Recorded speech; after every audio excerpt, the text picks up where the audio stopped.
Les amis, il ne faut jamais juger en l'apparence. Cette moto est loin d'être honteuse, elle ne fait que montrer ses blessures de guerre. Elle revient d'une dure bataille, nous avons préparé notre GSX-R 125 pour participer aux 23h60. Installez-vous, je vous explique. Pour commencer le circuit, il se trouve au Mans. Attention qu'il n'y ait pas de méprise, on ne parle pas du grand Bugatti mais plutôt du CIK, circuit international de karting, avec ses 1,5 km de sinueux. Sur cet événement, il y a deux catégories. La première, les 25 Power, là où il y a le plus de watts. On parle de prototype avec un budget forcément justifié par la recherche et le développement. Ensuite, il y a notre catégorie des 15 Power. Pour 15 chevaux, souvent des modèles de série, on parle d'optimisation avec un budget moins conséquent.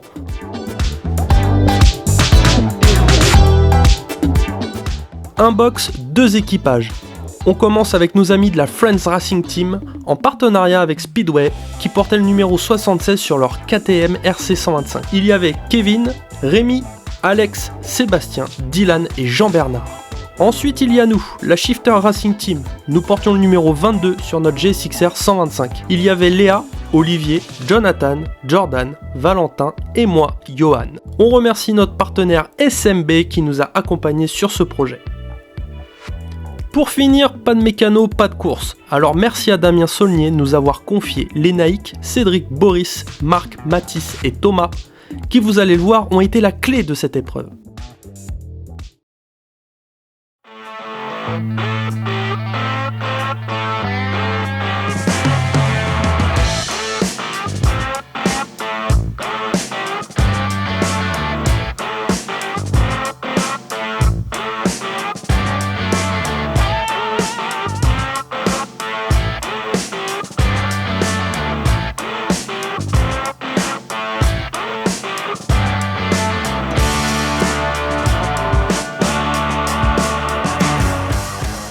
Et oui, c'est bien beau de vouloir participer à une épreuve d'endurance, mais il ne faut pas mettre de côté l'organisation et la préparation du week-end, et ça commence par la préparation de la moto.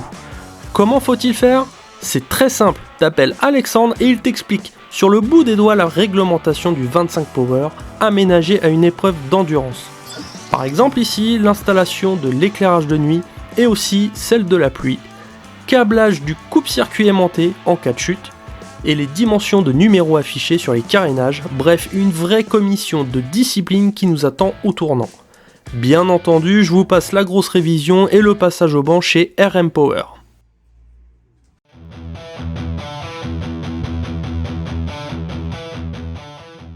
Après, il faut l'apprêter. Pour ça, il a fallu mastiquer, poncer, peindre et lui mettre un joli kit déco, virus graphique. Sois patient, il va apparaître dans quelques secondes. Mais il faut maintenant gérer les box, la livraison des motos, les conneries des copains.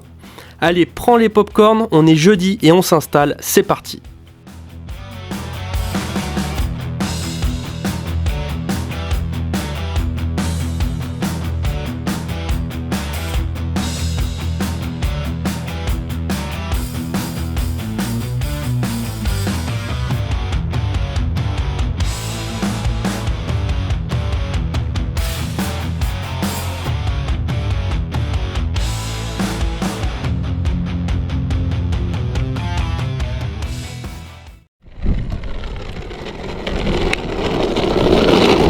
Jamais l'entraînement.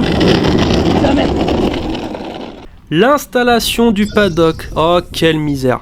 Il faut monter les barnums, se construire une cuisine puis une salle de restauration pour 20 personnes. Les copains qui arrivent au compte-gouttes, à se demander si c'est pas fait exprès.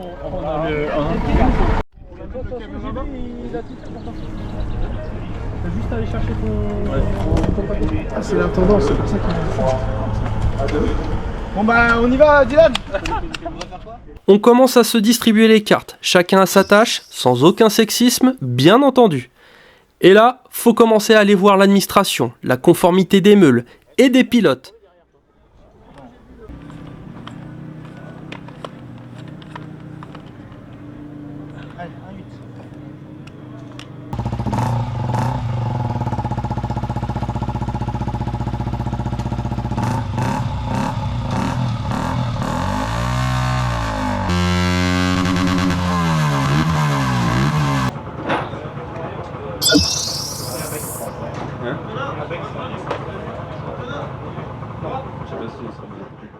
Une fois que c'est ok, on peaufine les réglages et surtout on sent la tension monter. L'équipe se découvre, commence à échanger et hop, on est dans l'esprit compétition. T'enlèves la main gauche, tu la mets derrière. Non mais tu vois, je peux pas poser ma... De quoi? Bah t'es bien là, c'est quoi le problème? Bah il faut vraiment que je monte le cul sur la bosse presque. Ouais. Bah c'est un peu ça, hein, si tu veux de la vitesse. T'as pas eu le temps d'ouvrir une canette qu'on est déjà vendredi. Le vendredi, c'est là que tu comprends que tu ne peux plus faire machine arrière. Chacun sa couleur, l'ordre des relais se dessine. Les premiers chronos se dévoilent, c'est le moment de trouver ta meilleure excuse. J'ai le soleil dans les yeux, mon gant me fait mal, pire encore, comme dirait Olivier, j'ai le frein arrière qui reste collé. Bref, pas de blabla, seuls les temps qui descendent parlent d'eux-mêmes. Mais on a dit les temps, pas la moto. Bah oui, y a pas de bons essais sans se mettre au tas. Conseil écouté à la lettre par notre ami Olive, qui se mettra une belle pelle dans l'escargot. Genre à droite, les hanches à gauche, pas, mais devant. Mais c'est aussi le moment où les pilotes échangent leurs ressentis, se conseillent et s'améliorent. Je vous laisse profiter de ce petit tour d'honneur avec notre grand pilote et surtout gros charmeur du paddock, Sébastien Berthaud.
Oh, là c'est la merde. Jordan, notre jeune pilote de 17 ans, se fait heurter en bout de ligne droite. Le choc a été si violent qu'on a entendu des hurlements de peur. Après 10 longues minutes sans pouvoir l'approcher, il reviendra avec un bel hématome à la cheville gauche. Pour la moto, avec le travail de dingue réalisé par les gars du Junior Team, la moto repartira en 10 minutes à peine, nous permettant de finir les essais. Au passage, merci à Motopark 72 qui nous a gentiment dépanné en pièces, nous permettant de réparer la G6R. Encore une belle preuve de solidarité dans les box.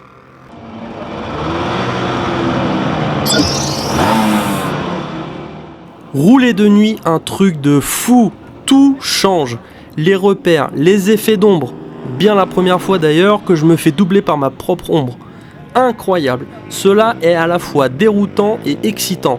L'air frais qui fait du bien et cette impression de concentration. Bref, tout se déroule pour le mieux, les temps s'améliorent et on qualifie la GSX-R 34e et la KTM 42e. On a dit des motos optimisées, pas des motos GP non plus, malgré le kit aéro mis sur la RC 125.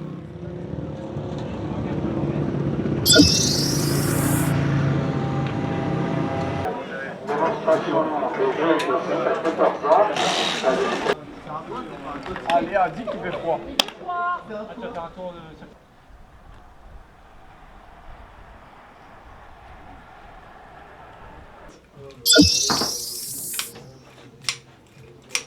Non, t'inquiète, c'est juste que si t'avais commencé à faire un mélange, je t'aurais dit pose-la vite tout de suite. Sinon Ah bah non, justement, j'ai pas sorti pour l'instant.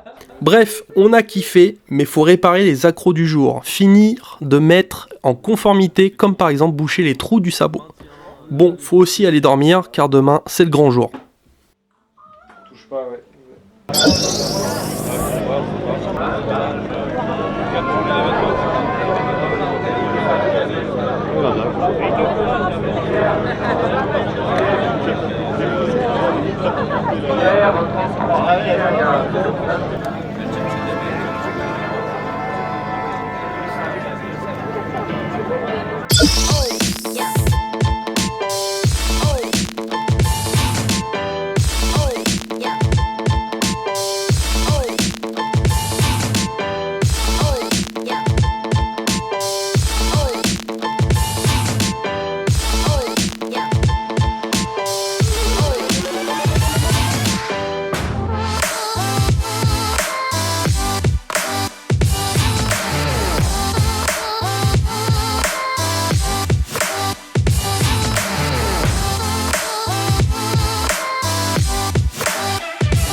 Le premier tiers de course, quelle folie les amis! Mais tout se passe bien.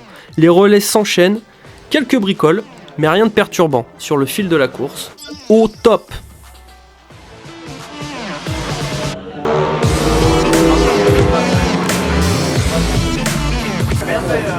Attends, je te fais une danse des pecs. Tes mains.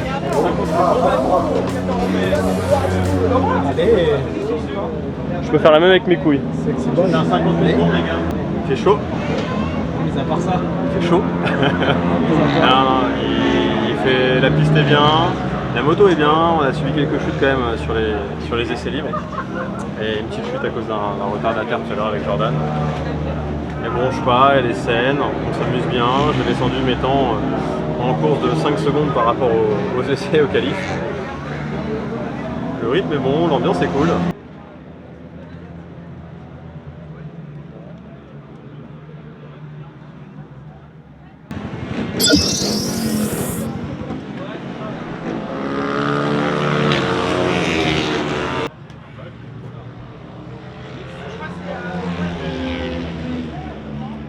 Écoute, ça roule, il n'y a pas de soucis mécaniques.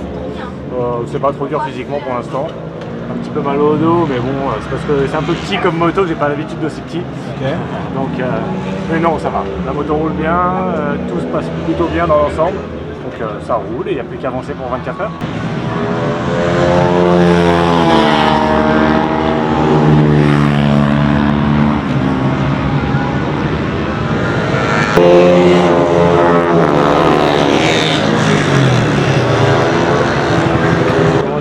Ça a été bien le roulage de nuit. Ouais. Je suis fatigué un petit peu, peut-être aller dormir. Mais ouais, je roule bien, j'ai un bon rythme. C'est bien. Ouais. Le départ, comment c'est passé? C'était impressionnant, il y avait 50 pilotes donc c'était impressionnant. Et après hein, j'ai déroulé, j'ai amélioré mes chronos donc je peux que être content donc c'était cool. Ça doit être bon. Ah j'avoue la barre de LED on la voit bien. Quel bordel!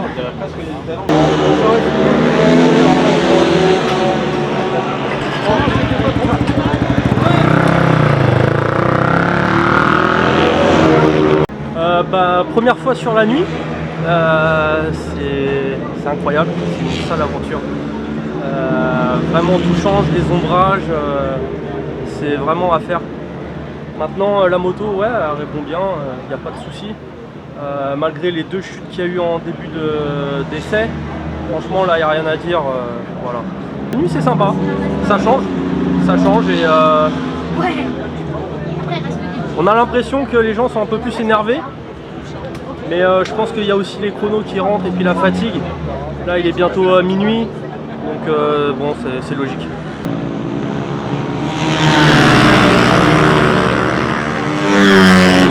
Là c'était mon 3e ou 4e relais, je sais plus. Ça s'est vachement bien passé. Au final, les chronos de nuit ils augmentent pas tant que ça. La moto elle est toujours au top. Franchement, on n'a pas de galère.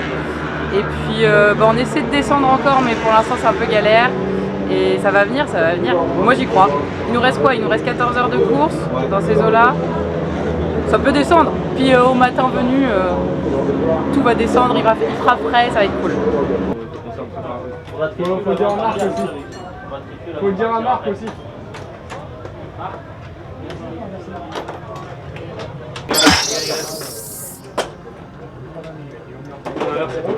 Bon, sinon c'est dans l'autre sens, c'est bien, mais et ça va forcer sa touche. «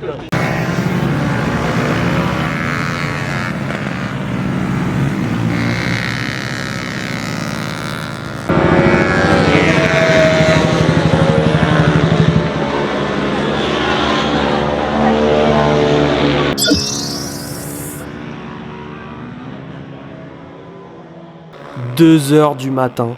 Un palier psychologique où les koalas comme moi commencent à piquer du nez. Où ton corps te traite de tous les noms. On reste sur le rythme où chacun passe sur sa couleur et on reprend le relais tous les 2h30. D'accord.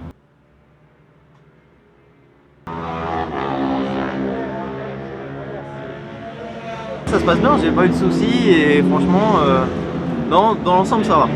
Dans le fond ça va, je me maillais tout doucement dans le bain parce que c'est vrai que ça va faire 2 ans que j'ai pas fait de course et la dernière fois que je suis monté sur une moto, j'avais quand même des meilleures sensations que ça quoi. Bah écoute, super relais, 5ème relais, là il est 3h passées, 3h40. Il fait frais, il fait très beau. La piste est bien éclairée, on se sent bien. On n'a pas trop dormi, mais franchement les sensations elles sont excellentes. Voilà. Bah, le début de course c'était vachement cool. J'ai trouvé assez rapidement mes marques, bizarrement, tu vois. J'étais pas trop fatigué. Ça s'est bien passé, les mécanos, ils ont trouvé des solutions. C'était pas prévu qu'on en trouve autant. Donc super content, la KTM, on n'a jamais roulé aussi vite avec. Petit accrochage en début de nuit, ça m'a fait un petit peu peur. C'était pas vraiment de ma faute en vrai, je pense, tu vois, pour pas me dédouaner. Donc voilà, donc super cool en tout cas. On attaque la fin de la moitié de course avec le smile, tu vois, et bonne humeur.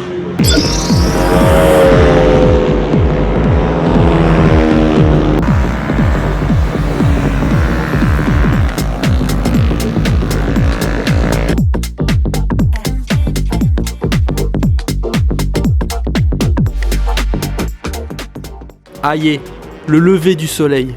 Il est 6h30 et tu ressens comme un boost qui te redonne de la vitamine. Tu sais que tu as passé la nuit sans encombre et tu t'imagines déjà au drapeau à damier. Mais faut réussir à se réveiller.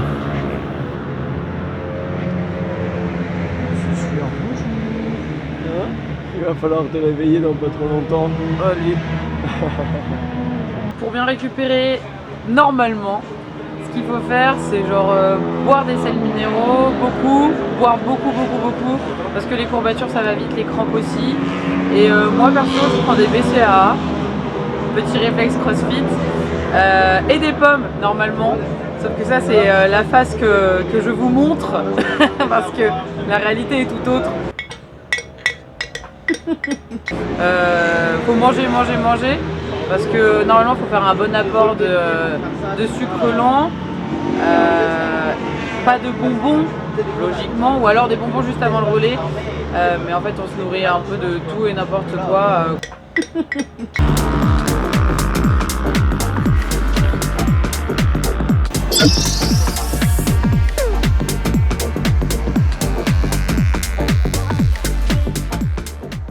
Le reste de la matinée se passe sans accroc, aucune chute ni problème mécanique. Les 2 motos sont régulières, on s'améliore même sur les changements de pilote. Pas de douleur physique ni d'équipier épuisé. Le moral est au plus haut, il ne peut rien nous arriver.